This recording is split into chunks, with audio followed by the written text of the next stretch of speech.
بسم الله الرحمن الرحيم. الحمد لله وكفى والسلام على عباده الذين اصطفى. أما بعد فأعوذ بالله من الشيطان الرجيم. بسم الله الرحمن الرحيم. فإن آمنوا بمثل ما آمنتم به فقد اهتدوا. وقال النبي صلى الله عليه وسلم: لا تسبوا أصحابي فلو أن أحدكم أنفق مثل أحد ذهبا ما بلغ مد أحدهم ولا نصيفا أو كما قال رسول الله صلی اللہ علیہ وسلم. قابل احترام بزرگان دین، گزشتہ جمعہ میں بتایا تھا یہ اسلامی سال کا ایک آخری مہینہ ہے، ذو الحجہ کا مہینہ، اور اس کے بالکل آخری ایام چل رہے ہیں. ان قریب اسلامی سال کا نئے سال کا آغاز ہوگا محرم الحرام سے.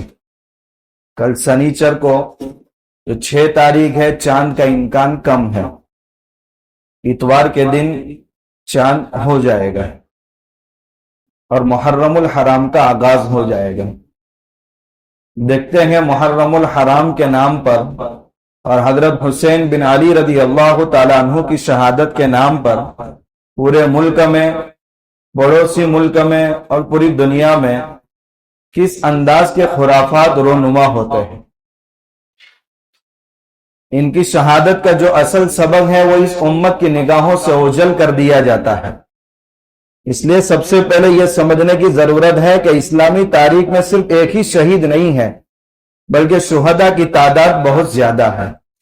انشاءاللہ جب تفصیلی عنوان پر گفتگو ہوگی تو بتایا جائے گا کہ بدر میں کتنے صحابہ کرام شہید ہوئے، احد میں کتنے صحابہ کرام شہید ہوئے، حنین، خندق، تبوک میں کتنے صحابہ کرام شہید ہوئے، اللہ کے نبی صلی اللہ علیہ وسلم کے 23 سالہ دور میں کتنے صحابہ کرام شہید ہوئے، خلفائے راشدین کے 30 سالہ دور میں کتنے صحابہ کرام شہید ہوئے. یہ ذو الحجہ کے مہینے کی مناسبت سے 18 ذو الحجہ یہ حضرت عثمان رضی اللہ تعالیٰ عنہ کی شہادت کا دن تھا. اس لیے ان کی زندگی کے مختصر حالات گزشتہ جمعہ میں بتائے تھے. ذو الحجہ کے اخیر میں اسلام کے ایک عظیم سپہ سالار جن کے حالات سننے کے لیے کان ترستے ہیں، جن کے اسلام میں آنے کے بعد اسلام کو ایسی تقویت ملی کہ اس سے پہلے ایسی تقویت اسلام کو نہیں ملی تھی، اور جن کے زمین میں دفن ہونے کے بعد مسلمانوں کا اقبال ہمیشہ کے لیے غروب ہو گیا، وہ حضرت عمر بن خطاب رضی اللہ تعالیٰ عنہ تھی. ان کو محرم الحرام کی 1 تاریخ کو اللہ تعالیٰ نے شہادت کی موت نصیب فرمائی تھی. یہ ان کے زخمی ہونے کا 5واں دن تھا. بدھ کے دن حضرت عمر بن خطاب رضی اللہ تعالیٰ عنہ کو زخمی کیا گیا تھا فجر کی نماز میں. اب یہ اتنا عظیم دن ہے محرم الحرام کا پہلا، مگر معلوم ہی نہیں ہے کہ اتنے عظیم اسلام کے سپہ سالار کی شہادت کا دن ہے. تو صرف ایک شخصیت کو لے کر بھی اور ان کی شہادت کا سبب بھول کر کے صرف غم منانا، اس کی اسلام میں کوئی اجازت نہیں ہے، بلکہ ہم ہر ایک شہید سے محبت کرنے والے لوگ، تو ہر ایک شہید کا بھی مختصر تذکرہ ہونا چاہیے. خیر وقت بہت کم رہتا ہے. حضرت عمر بن خطاب رضی اللہ تعالیٰ عنہ کو اللہ تعالیٰ نے جو عزت عطا فرمائی تھی، آپ کے لقب میں ہی یہی تاثیر تھی، الفاروق. الفاروق اور الفارق اس کے معنی عربی کے اندر آتے ہیں بین الحق والباطل، حق اور باطل کے درمیان ننگی تلوار، حق کا فیصلہ ان سے ہی ہو کر رہ جائے. ان کی کنیت تھی ابو حفص. سارے صحابہ کرام ازالت الخفا عن خلافت الخلفاء، یہ حضرت شاہ صاحب کی فارسی میں ایک کتاب ہے جس میں حضرت شاہ صاحب رحمت اللہ علیہ نے حضرت عمر رضی اللہ تعالیٰ عنہ کے کیا کیا اوصاف تھے، ان اوصاف میں چند الفاظ یہ بھی تحریر فرمائے ہیں: مراد بود نہ مرید، یعنی وہ مراد تھے، مرید نہیں تھے. سارے صحابہ کرام حضور کے مرید تھے، مگر حضرت عمر رضی اللہ تعالیٰ عنہ مراد تھے. مرید اور مراد کا کیا مطلب ہوتا ہے؟ عربی میں مرید کہتے ہیں اپنے ارادے سے اسلام قبول کرنے والے.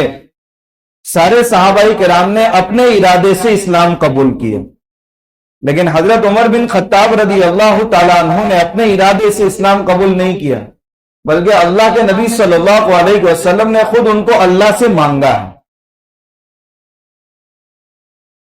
اللہم اعز الاسلام بأحب هذین الرجلین بعمر بن ہشام او بعمر بن الخطاب.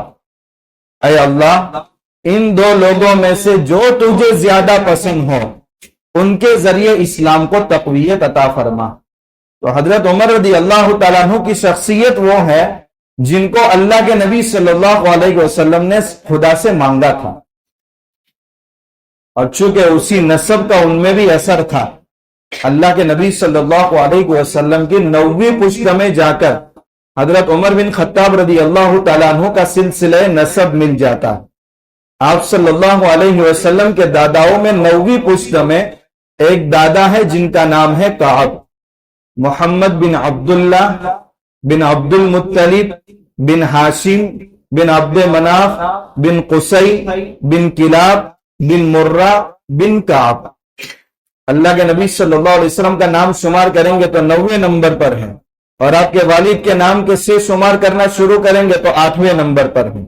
یہ کعب وہ دادا ہے جن کو اللہ تعالیٰ نے 2 بیٹے دیے تھے. ایک کا نام تھا مرہ اور ایک کا نام تھا عدی. یہ مرہ کے سلسلے نسب سے اس دنیا میں اللہ کے نبی صلی اللہ علیہ وسلم تشریف لائے، اور عدی کے سلسلے نسب سے حضرت عمر بن خطاب رضی اللہ تعالیٰ عنہ تشریف لائے. ہر دور میں کسی نہ کسی عہدے پر حضرت عمر رضی اللہ تعالیٰ عنہ فائز رہے ہیں. صرف جب وہ سن رشد کو پہنچے، یعنی جب بچہ سمجھدار بن جاتا ہے، کسی کام کے قابل ہو جاتا ہے، تو مکہ کے قریب 15 کلومیٹر کے فاصلے پر ایک جگہ تھی جس کا نام تھا زجنان. وہ حضرت عمر رضی اللہ تعالیٰ عنہ اونٹوں کو چرایا کرتے تھے، اور ان کے والد خطاب اتنے سخت تھے کہ اونٹوں کو چرانے کے بعد اگر تھک جاتے تھے اور بیٹھ جاتے تھے تو بیٹھنے پر بھی ان کو سزا دیتے تھے. دور خلافت میں حضرت عمر رضی اللہ تعالیٰ عنہ اسی زجنان جگہ سے گزر رہے تھے تو وہاں رک گئے، اور اس جگہ کی طرف دیکھ کر کے آپ دیدہ ہو گئے اور کہنے لگے، یا اللہ، ایک دور کیا تھا کہ میرے اندر اونٹوں کو چرانے کا سلیقہ نہیں تھا، اور آج اللہ نے اتنی عزت بخشی ہے کہ عمر کے سر پر اللہ کے علاوہ کوئی حاکم نہیں ہے. یہ زجنان کی جگہ تھی. پھر اس کے بعد وہ زمانے جاہلیت میں سفیر بنے. جب 2 خاندانوں کے درمیان جھگڑا ہو جاتا تھا تو بات کرنے کے لیے جس کو بھیجا جاتا تھا وہ سفیر حضرت عمر بن خطاب رضی اللہ تعالیٰ عنہ تھا. اسلام لائے تو اللہ کے نبی صلی اللہ علیہ وسلم نے ان کو وزیر بنا دیا تھا، اس لیے بار بار میان سے تلوار نکل جاتی تھی. یا رسول اللہ، اجازت دیجئے، یہ منافق ہے، اس کا سر قلم کر دو. حضرت ابو بکر صدیق رضی اللہ تعالیٰ عنہ جب خلیفہ بنے تو ان کو مدینہ کا قاضی بھی بنا دیا تھا، اور حضرت ابو بکر صدیق رضی اللہ تعالیٰ عنہ کے اس دنیا سے پردہ فرما جانے کے بعد وہ خلیفہ بھی بن گئے. تو سفیر بھی تھے، وزیر بھی بنے، قاضی بھی بنے، اور بعد میں خلیفہ بھی بنے. جس دن اللہ کے نبی صلی اللہ علیہ وسلم نے ان کے اسلام کی دعا فرمائی ہے، ان کے اسلام قبول کرنے کا واقعہ بہت مشہور ہے، آپ نے کئی بار سنا بھی ہوگا. اس میں صرف 2 طرح کی روایتیں جو ان کی سیرت کی کتابوں میں ملتی ہیں ان کی طرف اشارہ کرنا مقصد ہے. 27 سال کی عمر میں انہوں نے توحید کی آواز کو سنا، مگر ان کے لیے آواز نئی تھی. اللہ کے نبی صلی اللہ علیہ وسلم نے 40 سال کی عمر میں توحید کا اعلان کیا. اس وقت حضرت عمر بن خطاب رضی اللہ تعالیٰ عنہ کی عمر 27 سال تھی، اور ان کے گھر کے کچھ خاندان کے افراد، ان میں حضرت زید رضی اللہ تعالیٰ عنہ، ان کے بیٹے حضرت سعید بن زید رضی اللہ تعالیٰ عنہ، یہ مسلمان ہو چکے تھے.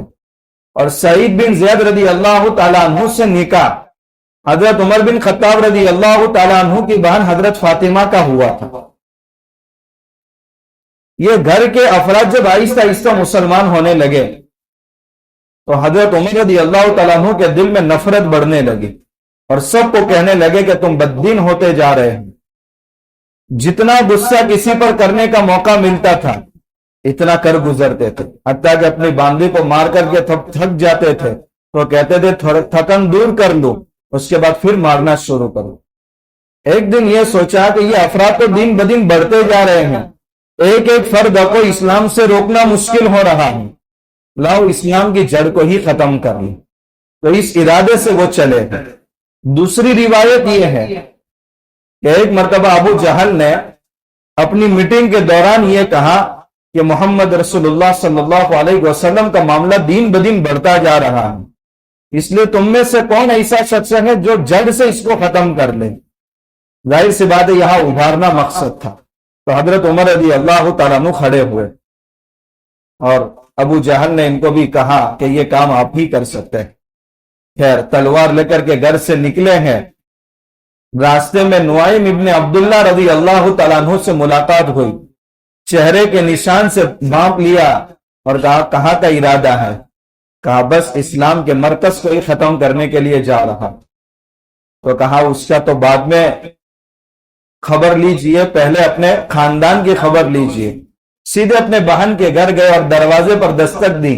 بہن کو معلوم تھا کہ بھائی عمر آیا ہے، تو جو صحیفے، جو قرآن کے صحیفے تھے، انہوں نے اس کو چھپا لیا۔ حضرت عمر بن خطاب رضی اللہ تعالیٰ عنہ نے جو زدوں کو مار پیٹ ہوئی، اس کے بعد آخر میں جب غصہ ختم ہوا تو کہا کہ تم کیا پڑھ رہے تھے؟ تو وہ صحیفہ جس میں ایک روایت کے مطابق سورہ طٰہٰ کی آیتیں لکھی ہوئی تھی، جس سفر کے اندر کفر کی گندگی دل میں ہے، اسی سفر میں اسلام کی محبت دل کے اندر راسخ ہو جاتی ہے، صرف سورہ طٰہٰ کی چند آیتیں پڑھنے کے بعد۔ یہ پتھر دل بھی پگھل جاتا ہے قرآن کی آیتوں سے، مگر ہمارا دل اتنا بھی سخت نہیں ہے، مگر اس کے باوجود قرآن اثر نہیں کر رہا ہے۔ دیکھیں یہ ان حضرات کی جو اسلام کے عظیم سپہ سالار تھے، ان کی زندگیاں بیان کرنے کا مقصد یہی ہوتا ہے کہ جو خوبیاں ان کے اندر ہے، جو کامیابی کے راز ان کے اندر چھپے ہوئے تھے، وہ ہماری زندگی کے اندر آنے چاہیے۔ قرآن پڑھنے سے پہلے کبھی یہ بھی دعا اللہ سے کرنی چاہیے کہ یا اللہ، جیسے تو نے عمر بن خطاب رضی اللہ تعالیٰ عنہ کے لیے ایسی ہدایت کا ذریعہ بنا دیا کہ دنیا میں ایسی عزت کسی کو نہیں ملی، اس کلام پاک کو بھی ہمارے لیے ایسی ہدایت کا ذریعہ بنا دے۔ خیر کہا کہ اب مجھے دار ارقم میں لے کر چلو۔ کوہ صفا پر اللہ کے نبی صلی اللہ علیہ وسلم نے ایک چھوٹا مدرسہ قائم کیا تھا، جس کا نام تھا دار ارقم، اور وہاں جو بھی مسلمان ہو جاتا تھا اس کو دین کی ساری باتیں سکھائی جاتی تھی۔ جب انہوں نے جا کر کے دروازے پر دستک دی ہے، سید الشہداء حضرت حمزہ رضی اللہ تعالیٰ عنہ نے کیوڑ سے اندازہ لگایا کہ عمر بن خطاب آئے ہیں۔ صحابہ کرام نے اللہ کے نبی صلی اللہ علیہ وسلم کو خبر دی۔ اب چونکہ صحابہ کرام سمجھ رہے تھے کہ ہو سکتا ہے کوئی غلط ارادے سے آئے ہوں، تو حضرت حمزہ رضی اللہ تعالیٰ عنہ نے کہا اگر سیدھے ارادے سے آئے ہیں تو ویلکم کریں گے، ورنہ خود ان کی تلوار سے ان کا کام تمام کریں گے۔ لیکن جیسے ہی دروازہ کھولا گیا، اللہ کے نبی صلی اللہ علیہ وسلم کے ہاتھ پر ایمان کو قبول کیا۔ اللہ کے نبی صلی اللہ علیہ وسلم اپنی جگہ سے کھڑے ہو کر کے چند قدم چلے ہیں اور آپ سے معانقہ کیا ہے، اور آپ کے سینے پر 3 مرتبہ ہاتھ مارا اور یہ دعا فرمائی کہ یا اللہ، اس سینے سے کینے کو نکال دیجئے، اس سینے سے اسلام کی عداوت کو نکال دیجئے اور ایمان کی محبت کو بھر دیجئے۔ حضرت جبرائیل علیہ السلام اسی دوران آسمان سے اترتے ہیں اور اللہ کے نبی صلی اللہ علیہ وسلم کو بتاتے ہیں کہ آسمان کے فرشتے عمر بن خطاب رضی اللہ تعالیٰ عنہ کے اسلام کی خوشخبری آپ کو سناتے ہیں۔ اس لیے اسلام کے ذریعے، اسی شخصیت کے ذریعے اسلام کو تقویت ملی۔ گئے سیدھے کعبۃ اللہ میں اور مسلمانوں سے کہا آج علی الاعلان نماز پڑھیں گے۔ جیسے ہی مسلمان ہوئے، فتح کے دروازے کھل گئے، یہ سب سے پہلے علانیہ نماز پڑھی گئی۔ چاروں طرف سے کفار نے گھیر بھی لیا، دونوں طرف سے قریب تھا کہ ہاتھا پائی شروع ہو اور کفار ان کو شہید کر دے، مگر عاص بن وائل نے حضرت عمر بن خطاب رضی اللہ تعالیٰ عنہ کو بچایا اور ان سے چھڑایا۔ پھر اس کے بعد اللہ کے نبی صلی اللہ علیہ وسلم نے جب ہجرت کا صحابہ کرام کو حکم دیا تو انہوں نے پوری شان سے ہجرت کی ہے۔ کعبۃ اللہ کے اندر آ کر کے سب گرو گھنٹالوں کے سامنے اعلان کیا کہ میں مدینہ کی طرف ہجرت کر کے جا رہا ہوں، یہ مت کہنا کہ ہمارے خوف سے عمر چھپ کر کے چلا گیا۔ آج اسی لیے اعلان کر رہا ہوں، کوئی اپنی بیوی کو یتیم کرنا چاہے، اپنے بچوں کو یتیم کرنا چاہے اور بیوی کو بیوہ کرنا چاہے تو اس گلی میں آ کر کے عمر کا راستہ روک کر کے دکھائیں، لیکن کسی میں ہمت نہیں تھی، پوری شان سے ہجرت کی۔ اور مدنی دور میں غزوات کا دور شروع ہوتا ہے۔ اللہ کے نبی صلی اللہ علیہ وسلم نے 19 یا 21 یا 28 جنگیں لڑی ہیں، ہر جنگ میں اللہ کے نبی صلی اللہ علیہ وسلم کے ساتھ تھا۔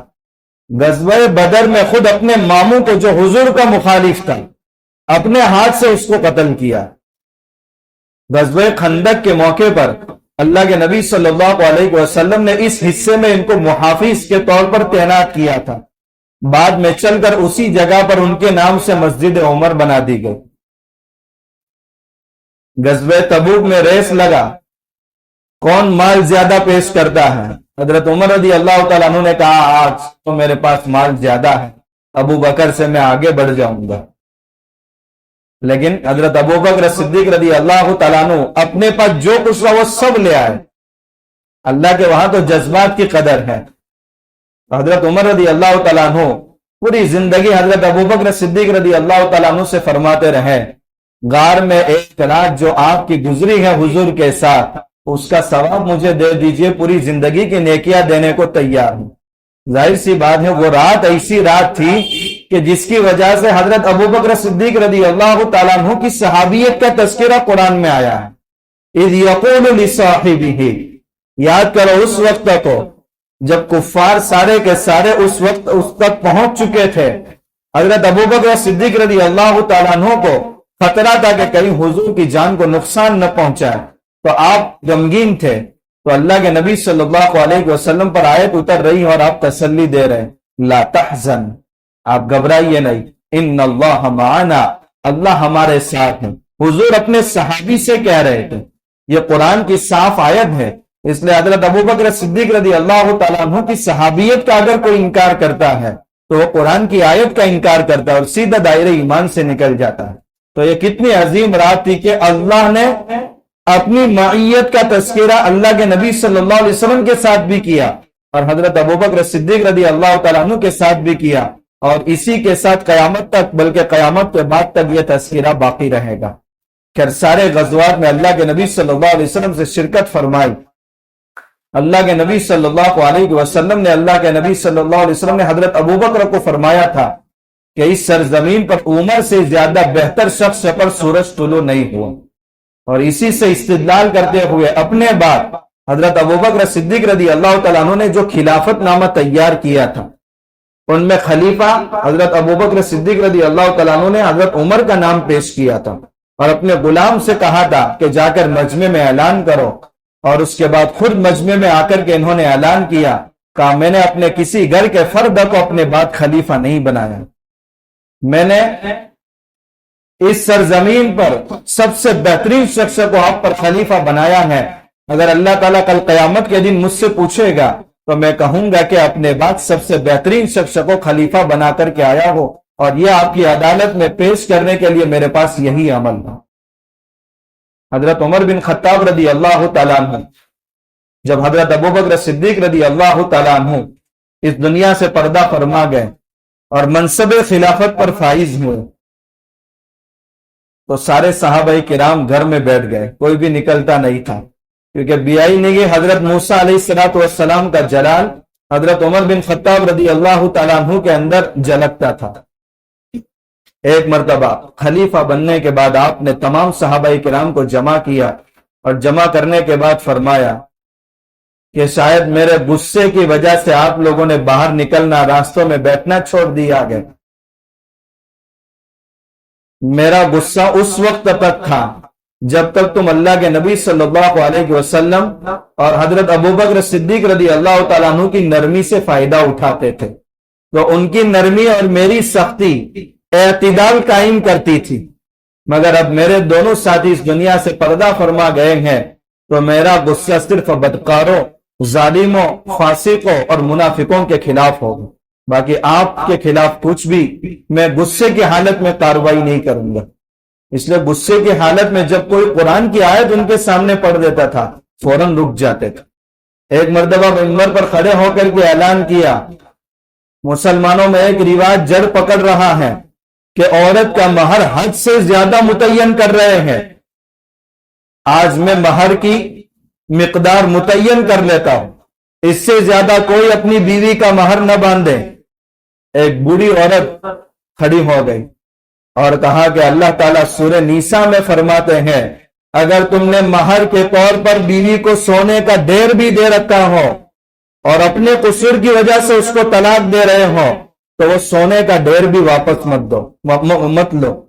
تو یہاں تو مہر میں سونے کے ڈھیر کا تذکرہ ہے، آپ کون ہوتے ہیں قرآن کی آیت کے خلاف قانون بنانے والے؟ حضرت عمر رضی اللہ تعالیٰ عنہ نے اس عورت کو شاباشی دی اور اپنی بات کو واپس لیا کہ یہ قرآن کی آیت سے استدلال کر رہی۔ آپ نے پھر اعلان کیا اگر میں اپنے دو ساتھیوں کے خلاف اگر کوئی عمل کروں تو تمہارا میرے ساتھ کیا رویہ ہوگا؟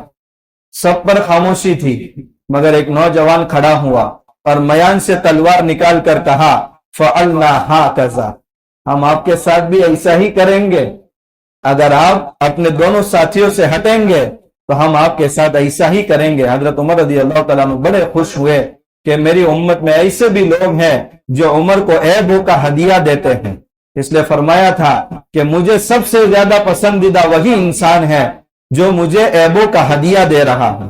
بعد میں چند صحابہ کرام نے توجہ دلائی کہ آپ ایسا علل اعلان نہ کریں کہ کوئی اگر عیب پایا جائے تو آپ کو برسر عام جھڑک دیا جائے، کیونکہ بہت سارے لوگوں نے اس سے غلط فائدہ اٹھا کر کے برسر عام ان کی توہین شروع کر دی تھی، مگر بہت خوش ہوتے تھے۔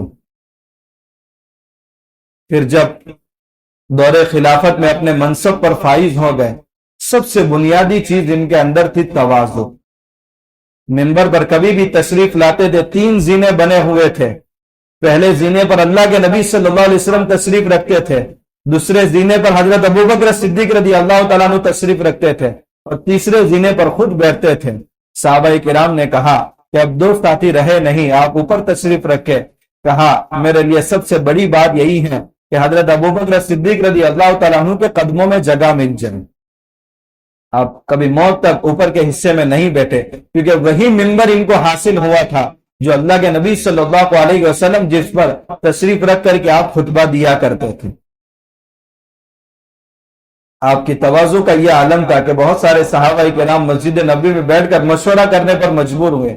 آپ کے ان 2 کندھوں کے درمیان ایک مرتبہ کرتے میں جو پیون گنے گئے تو 6 پیون لگے ہوئے تھے اور آپ کے ازار میں 12 پیون لگے ہوئے تھے۔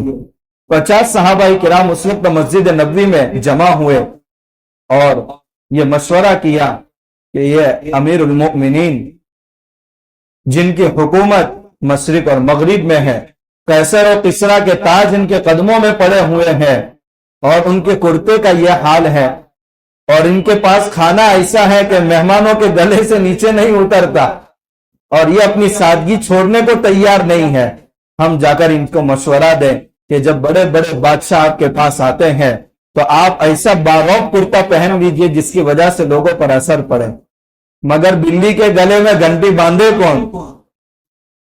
تیار کیا حضرت علی رضی اللہ تعالیٰ عنہ کو، کیونکہ حضرت علی رضی اللہ تعالیٰ عنہ حضرت عمر رضی اللہ تعالیٰ عنہ کے خسر تھے۔ اخیر عمر میں حضرت عمر رضی اللہ تعالیٰ عنہ نے حضرت علی رضی اللہ تعالیٰ عنہ کی صاحبزادی ام کلثوم رضی اللہ تعالیٰ عنہ سے نکاح کیا تھا، لیکن حضرت علی رضی اللہ تعالیٰ عنہ نے فرمایا میں نہیں ہمت کر سکتا۔ کہا اب کیا کیا جائے؟ کہا ازواج مطہرات میں سے حضرت عائشہ رضی اللہ تعالیٰ عنہ اور حضرت حفصہ رضی اللہ تعالیٰ عنہ کو تیار کیا جائے۔ سارے صحابہ کرام پردے کی حالت میں ان سے ملے، کیونکہ حضرت حفصہ رضی اللہ تعالیٰ عنہ تو صاحبزادی تھی۔ فرمایا آپ کہیں گے مگر وہ مانیں گے نہیں، مگر حضرت عائشہ رضی اللہ تعالیٰ عنہ نے فرمایا کہ ہم جا کر کے ان کی ملاقات کریں اور ان کے سامنے ہم اس کی درخواست کریں گے کہ یہ وقت کا تقاضا ہے، اب یہ اتنی سادگی کا ٹائم نہیں ہے۔ جا کر کے جب تذکرہ کیا تو حضرت عمر رضی اللہ تعالیٰ عنہ نے فرمایا کہ میں نے اپنے دو ساتھیوں کو جن حالت میں دیکھا ہے اس حالت میں میں ہٹ جاؤں تو ہو سکتا ہے کہ قیامت کے دن ان ساتھیوں کا مجھے قرب نصیب نہ ہو۔ میں نے تو اللہ کے نبی صلی اللہ علیہ وسلم کو دیکھا ہے کہ کبھی گھر میں 2-3 دن تک فاقے تھے۔ تو ہماری عزت تو اسلام کی وجہ سے ہے، لباس کی وجہ سے نہیں ہے، یہ کہہ کر ان کی بات کو ٹال دیا۔ اللہ کے نبی صلی اللہ علیہ وسلم نے جو پیشن گوئی اپنی آخری عمر میں ایک خواب کے ذریعے صحابہ کرام کو بیان فرمائی تھی۔ بخاری شریف میں اس خواب کا تذکرہ ہے کہ ایک مرتبہ اللہ کے نبی صلی اللہ علیہ وسلم نے صحابہ کرام کو اپنے خواب کا ذکر فرمایا کہ آج رات میں نے خواب میں دیکھا کہ میں کنویں کے پاس ٹھہرا ہوا ہوں اور وہاں سے 2 ڈول حضرت ابوبکر صدیق رضی اللہ تعالیٰ عنہ نے نکالے، پھر اس کے بعد 2 ڈول جب ایک شخص نے نکالے تو وہ ڈول کے بجائے جو پہلے زمانے میں جو بیلوں کے ذریعے بہت بڑے چمڑے کا، وہ گائے ہو یا بھینس کا ہو، اس کا بہت بڑا چمڑا ہوتا تھا اور اسی چمڑے کے ذریعے پانی نکالا جاتا تھا، وہ رہٹ بولتے تھے اس کو، بیلوں کو قریب کرتے تھے، وہ نیچے جاتے تھے چمڑے کے مشق اور پھر اس میں پانی جب بھر جاتا تھا تو بیلوں کو دور چلایا جاتا تھا اور وہ مشق میں جو پانی بھرا ہوا ہوتا تھا وہ کھیتوں میں بہایا جاتا تھا۔ تو یہ چھوٹے ڈول بڑے مشق میں تبدیل ہو گئے اور یہ 2 ڈول کھینچنے والے حضرت عمر رضی اللہ تعالیٰ عنہ ہیں۔ اس سے اشارہ کیا کہ حضرت ابوبکر صدیق رضی اللہ تعالیٰ عنہ کا دور خلافت بہت مختصر رہے گا اور اس میں اتنی فتوحات نہیں ہوگی، اتنے شہر آباد نہیں ہوں گے جتنے حضرت عمر رضی اللہ تعالیٰ عنہ کے دور میں آباد ہوں گے، کیونکہ یہی ڈول جب بڑے مشق میں تبدیل ہو گئے تو اب یہ فتوحات کا دور شروع ہوگا۔ 1036 شہر فتح ہوئے ہیں حضرت عمر رضی اللہ تعالیٰ عنہ کے دور خلافت میں، 5000 مسجدیں آپ نے بنائی ہیں، امام اور مؤذن کا تقرر خود کرتے تھے، مارکیٹ کو آباد کیا، باقاعدہ تاجر کو سرٹیفکیٹ دیا جاتا تھا، یہی تاجر مارکیٹ میں دکان لگا سکتا ہے جس کو تجارت کے مسائل کا علم ہے، اس لیے کہیں کوئی گھوٹالہ نہیں ہوتا تھا۔ آج تجارت کے مسائل صرف مسجد کے ممبر تک ہے اور فقہ کی کتابوں تک ہے، باقی تجارت میں کہیں بھی وہ مسائل نظر نہیں آتے۔ باقاعدہ وہاں سرٹیفکیٹ دیے جاتے تھے کہ یہی تاجر دکان لگا سکتا ہے کیونکہ اس نے تجارت کے مسائل کا علم حاصل کر لیا۔ 5000 مسجدیں، جو بھی شہر آباد ہوا فوراً سب سے پہلے وہاں مسجد کا قیام ہوتا تھا۔ یہ اسلام کی برانچ ہے، یہ جتنی ایکٹیو ہو سکتی ہے معاشرے کے اندر اتنا تیزی سے دین آ سکتا ہے۔ حضرت عبداللہ بن عباس رضی اللہ تعالیٰ عنہ جو اس امت کے سب سے بڑے مفسر ہیں، ان کی بڑی عزت کیا کرتے تھے، تو کچھ لوگوں نے اعتراض کیا کہ آپ اپنی مجلس میں اتنی عزت کرتے ہیں ان کی، تو سب کے سامنے قرآن کے علم کے متعلق ان کا امتحان لیا اور اس کا جواب صرف حضرت ابن عباس رضی اللہ تعالیٰ عنہما نے ہی دیا۔ تو حضرت عمر رضی اللہ تعالیٰ عنہ نے بتائی وجہ، میرے عزت کرنے کی وجہ یہ ہے کہ اللہ نے ان کے سینے میں قرآن کا علم محفوظ کر لیا، اس لیے میں ان کی عزت اتنی کرتا۔ ابھی ان کے گشت کے واقعات تو اتنے مشہور ہیں مگر ابھی وقت بھی بہت کم ہے۔ ایک مسجد کی طرف سے تقاضا ہے کہ محرم کے 10 دنوں میں عشاء کے بعد کم سے کم 20 منٹ پورے خلفائے راشدین کے دور خلافت اور یہ 30 سالہ دور خلافت کے بعد جو دور ملوکیت شروع ہوتا ہے سن ہجری 41 سے لے کر 132 تک، اس کا بھی تذکرہ انشاءاللہ اگر اللہ نے توفیق دی تو وہاں کریں گے۔ پھر حضرت حسین رضی اللہ تعالیٰ عنہ کی شہادت کا حادثہ کیسے پیش آیا اور پھر کیسے کیسے اسلام میں فتنے شروع ہوئے، فرقے شروع ہوئے اور ان کی محبت کے نام پر کیسے کیسے آج دنیا میں خرافات اور ایک امت صراط مستقیم سے ہٹتی جا رہی ہے، تو انشاءاللہ موقع ملا تو وہاں اس کا تذکرہ کیا جائے گا۔ یا قمر النساء کے سامنے عالمگیر جو مسجد ہے انشاءاللہ وہاں ارادہ ہے، اگر ترتیب بن گئی تو انشاءاللہ اس کا اعلان بھی ڈال دیا جائے گا اور انشاءاللہ وہاں یہ پورے خلفائے راشدین کے دور کی ترتیب انشاءاللہ وہاں سنائی جائے گی۔ حضرت عمر بن خطاب رضی اللہ تعالیٰ عنہ کی شہادت کا تذکرہ بہت مختصر انداز میں کر لیا جائے تو بہت مناسب ہے۔ آپ جب آخری حج کے لیے مکہ کی طرف روانہ ہوئے ہیں اور اپنے حج سے فارغ ہو کر کے جب مدینہ کی طرف لوٹے ہیں تو وادی محصب نے اپنی چادر سر کے نیچے رکھ کر کے آپ نے آرام کیا۔ آرام کرنے کے وقت میں آپ کی نظر چاند پر پڑی تو آپ نے دیکھا کہ چاند شروع میں باریک ہوتا ہے، پھر اس کے بعد بڑھتا جاتا ہے، پھر اس کے بعد گھٹتا جاتا ہے۔ اور قرآن کریم میں اللہ نے انسان کی زندگی کا بھی یہی تذکرہ کیا ہے۔ اللہ الذی خلقکم من ضعف ثم جعلکم من بعد ضعف قوة ثم جعل من بعد قوة ضعفا وشیبا، کہ اللہ تعالیٰ انسان کو پیدا کرتا ہے کمزوری کی حالت میں، پھر اللہ تعالیٰ اس کو طاقتور بناتا ہے، پھر طاقت کے بعد بوڑھا اور کمزور بنا لیتا ہے۔ یہی چاند کی بھی مثال ہے۔ حضرت عمر رضی اللہ تعالیٰ عنہ نے اپنے دل میں کہا کہ دنیا کی ہر چیز کا یہی حال ہے، پھر اللہ تعالیٰ سے دعا کی کہ اللہ میں اب بڑھاپے کی عمر کو پہنچ چکا ہوں، جو رعیت کی ذمہ داریاں میرے ذمہ آئی تھی آج تک میں اس کو ادا کرتا رہا، مگر اب جسمانی طاقت ساتھ نہیں دے رہی ہے، قبل اس کے کہ امت کی ذمہ داریوں میں کوئی کوتاہی ہو آپ مجھے اس دنیا سے اٹھا لیجیے۔ اور آپ نے مدینہ میں آ کر کے پھر ایک خواب دیکھا کہ سرخ رنگ کے ایک مرغ نے آپ کو 3 چونچیں ماری۔ اس خواب کا تذکرہ آپ نے اپنے ساتھیوں کے درمیان کیا اور کہا اب میری موت کا وقت قریب ہے۔ آپ کی عادت شریفہ تھی کہ جب فجر کے وقت گھر سے نکلتے تھے تو بہت پہلے نکلتے تھے اور تمام لوگوں کو اپنے درے سے فجر کی نماز کے لیے جگاتے تھے۔ ایک مرتبہ ابو لولو مجوسی آپ کے پاس آیا ایک شکایت لے کر کے، کہا کہ میں چکی بناتا ہوں اور میرے آقا نے میرے اوپر حد سے زیادہ ٹیکس عائد کر رکھا ہے، آپ مجھے انصاف دلائے۔ تو حضرت عمر رضی اللہ تعالیٰ عنہ نے فرمایا کہ مدینہ میں تیرے علاوہ یہ کام کوئی کرتا نہیں ہے، جتنا تو کماتا ہے اس سے زیادہ تو کوئی ٹیکس تجھ پر عائد نہیں کیا گیا ہے، لہذا جتنا ٹیکس ہے وہ برابر ہے۔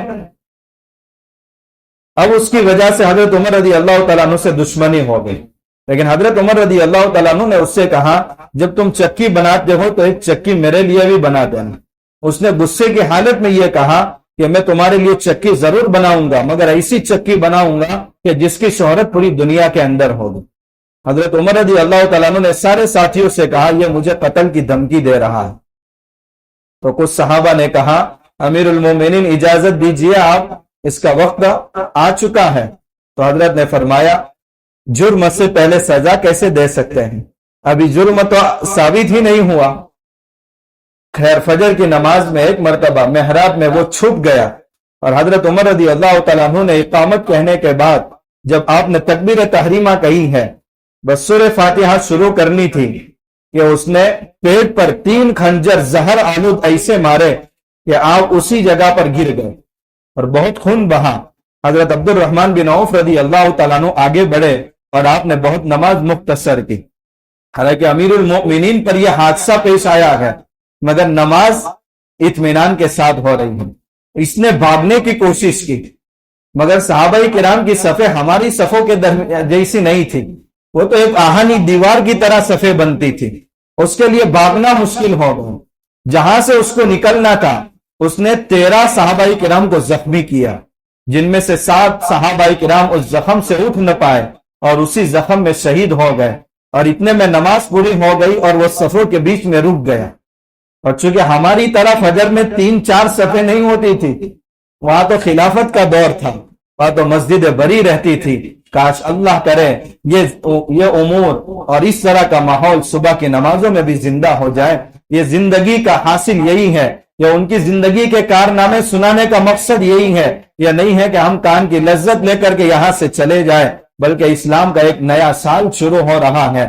زندگی کے کتنے سال ہماری غفلتوں کی نظر ہو گئے، اب ہم ارادے کریں کہ ایسی عظیم ہستیوں کے ہم نام لیوا ہیں تو ان کے اخلاق، ان کے عادات، ان کے اعمال، ان کی نمازوں کا شوق، ان کا اخلاص، ان کی دینی خدمت کا جذبہ، ان کے قرآن کا شوق ہمارے دلوں کے اندر بھی پیدا ہونا چاہیے۔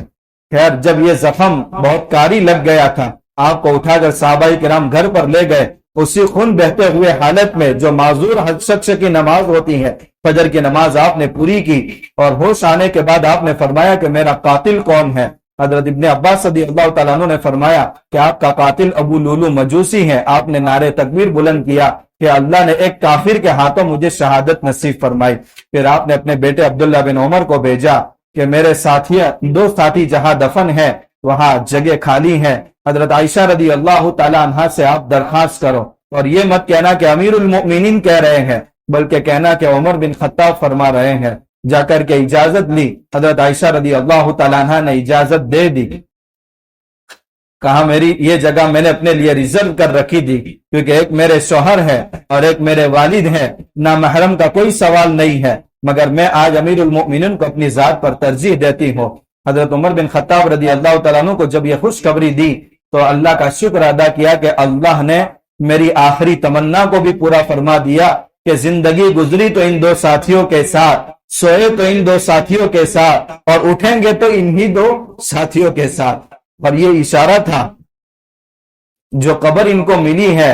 اللہ کے نبی صلی اللہ علیہ وسلم ہمیشہ جب صحابہ کرام کے سامنے تذکرہ کرتے تھے تو فرماتے تھے میں ابو بکر اور عمر داخل ہوئے, میں ابو بکر اور عمر نکلے, میں اور ابو بکر اور عمر تینوں ایک ساتھ گئے.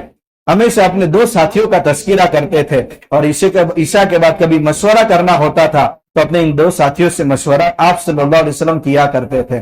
خیر, یہ اقبال مسلمانوں کا حضرت عمر رضی اللہ تعالیٰ عنہ کی شہادت کے بعد ہمیشہ کے لیے غروب ہو گیا. آج ہم ان کے نام لیوا ہے. ہمارا کام یہ ہونا چاہیے کہ ان کے کاموں کو ہم اپنا کام بنائے. ہاں, ان کا راستہ ہماری ہدایت کا راستہ ہے, ان کا ایمان ہمارے ایمان کا معیار ہے. ہاں, ان کی زندگی ہمارے لیے جنت میں جانے کے لیے ایک لائی ہے, عمل ہے. ایسے حضرات ہمارے لیے رہبری کا ذریعہ ہے اور ستاروں کے مانند ہے. بڑی بڑی کتابیں حضرات صحابہ کرام کی زندگیوں پر لکھی گئی ہیں. آپ عربی کتابوں میں اگر دیکھنا چاہے اسد الغابہ, الاصابہ فی تمییز الصحابہ, حیات الصحابہ اور بے شمار کتابیں اس پر لکھی گئی ہیں. جتنا پڑھیں گے اتنے راز ہمارے لیے کھلتے جائیں گے اور زندگیاں ہمارے لیے بدلتی جائے گی. تو صحابہ کرام کا تذکرہ ہمارے گھروں کے اندر بھی ہونا چاہیے. ہمارے بچوں کے اندر یہ شوق پیدا ہونا چاہیے کہ ہم بھی ایسے عظیم اسلام کے سپہ سالار بنے. یہ تذکرہ نہ ہونے کی وجہ سے ماں باپ کی کوکھیں بانج ہو چکی ہے. آج ایسے آوارہ بچے تو ہماری کوکھ میں جنم لے رہے ہیں مگر کوئی ایسا بچہ نہیں ہے جو صحابہ کرام کے راستے پر چلنے والا ہو. انشاءاللہ یہ ہمارے گھروں میں اگر ان کے تذکرے زندہ ہو گئے تو بہت قریب وقت ایسا ہم دیکھیں گے کہ ایسے بچے بھی ہمارے گھروں کے اندر پیدا ہوں گے. اللہ تعالیٰ ان صحابہ کرام کی زندگیوں کو ہمیں اپنی زندگی بنانے کی توفیق عطا فرمائے. ایک آخری بات, غالباً حضرت شیخ الہند رحمت اللہ علیہ کا شعر ہے, انقلابات جہاں واعظ رب ہے سن لو, ہر تغیر سے صدا آتی ہے ففہم ففہم. دنیا میں کوئی واقعہ پیش آتا ہے یہ اللہ کی طرف سے نصیحت کا ذریعہ ہوتا ہے, اور ہر تغیر, ہر حادثے سے یہی صدا آتی ہے سنبھل جاؤ اپنی زندگی کے بارے میں. شاید کوئی آنکھ ایسی نہیں ہوگی جنہوں نے قریب میں لوناوالا میں پیش آنے والا حادثہ اپنی نگاہوں سے نہ دیکھا ہو. کتنے حضرات ایسے ہوں گے جو کمزور دل والے ہوں گے کہ جنہوں نے اس حادثے کو شاید پورا بھی نہ دیکھ سکا ہو اور اس سے پہلے اس ویڈیو کو بند کر دیا. زندگی کا ہر ایک کا خاتمہ ہونا ہے. جو وقت خوشی کا تھی چند سیکنڈوں میں وہ غم کا تبدیل ہو گیا. اس حادثے کی بنا پر ہماری زندگیوں میں بدلاؤ آنا چاہیے. اگر ہماری زندگیوں میں بدلاؤ آ گیا تو اللہ تعالیٰ اس حادثے کو ان کے لیے مغفرت کا ذریعہ بنا دے اور ہمارے لیے عبرت کا ذریعہ بنا دے. یہ اللہ تعالیٰ جو واقعیتاً اللہ تو رحیم ہے, کسی کو ایسی موت کیسے دے سکتا ہے, مگر اللہ ایسے حادثے کے ذریعے ان کی مغفرت بھی کرتا ہے اور ہم سب کے لیے عبرت کا ذریعہ بھی بناتا ہے. ہم دیکھیں کہ زندگی کیسے گھنٹوں میں ختم ہو جاتی ہے. وہ روایت تلاش کر رہا تھا مگر مجھے نہیں مل پا رہی تھی. غالباً ابن ماجہ کی روایت ہے, قیامت کے قریب موت کی کثرت ہونے لگے گی. آج دیکھ رہے ہیں ایک فیملی کے 5 افراد جھٹکے میں چلے گئے. یوپی کا پرسوں کا واقعہ ہے. حاجیوں کو لینے کے لیے ایئرپورٹ پر گئے اور وہ گاڑی سڑک حادثے کا شکار ہو گئی. گھر کے ایک فیملی کے کتنے افراد اسی جگہ جا بحق ہو گئے. آج بیمار تو اپنی زندگی کے ایام لمبے کرتے جا رہے مگر تندرست آدمی رات میں سویا اور صبح اٹھ نہیں پاتا. اس لیے ہمیں اپنی زندگیوں کے جو لمحات باقی ہیں اللہ کی فرما برداری میں گزارنے کی ضرورت ہے۔ اب یہ نیا سال شروع ہو رہا ہے، یہ حضرت عمر رضی اللہ تعالیٰ عنہ کا فرمان ہے، حاسبوا قبل ان تحاسبوا، اللہ کی عدالت میں تمہارا حساب لیا جائے اس سے پہلے تم اپنا حساب لینا شروع کرو کہ میں اعمال کے اعتبار سے کتنا پانی میں ہوں، میں عقائد کے اعتبار سے کتنا پانی میں ہوں، میں اللہ کو راضی کرنے میں کتنا کامیاب ہوں، میں اللہ کے رسول صلی اللہ علیہ وسلم کے طریقوں پر چلنے میں کتنا کامیاب ہوں۔ اللہ تعالیٰ آنے والے سال کو ہم سب کے لیے ایک بہترین سال بنا دے، بہترین وقت بنا دے، اور آخری وقت کو اللہ تعالیٰ ہم سب کے لیے بہتر سے بہترین بنا دے۔ وآخر دعوانا الحمدللہ رب العالمین۔